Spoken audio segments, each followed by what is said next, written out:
A Day in My Life in Taiwan.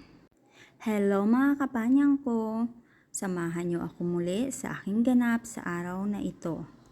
Pagkagising ko nga kaninang umaga ay nagsalang na agad ako ng aming kanin ni Kaulang. Pagkatapos ay nilinisan ko itong bangos na aking piprituhin. Dahil nga ang aking kaibigan ay nagdala na naman dito ng kulitis, kay kako masarap ito sa pritong isda at manamis-namis ang kanyang sabaw. At habang nakasalang nga ang prito kong bangos ay nilinisan ko muna itong kulitis na dala ng kaibigan ko. At nang tiningnan ko nga ang prito ko ay medyo hindi pa siya okay. Kaya kako ay upo muna ako at kakain ng pandesal na nabili ko rin ng mga nakaraang araw pa. Pagkatapos sabay nagkape. So nung medyo okay na po ay akin ang hinango itong prito. At sa kabila naman pala, habang ako'y nagpiprito kanina, nagpakulo na rin ako ng tubig para ako dire-diretso ng pagluluto.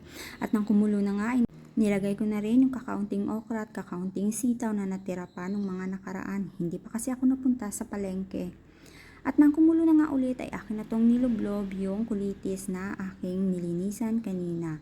Abay kako, mukha pa lang ay talagang nakakatakam na. Pagkatapos pala dyang malublob ko yung kulitis ay sinunod ko na rin pala itong ilagay yung 4 na pirasong pritong bangus.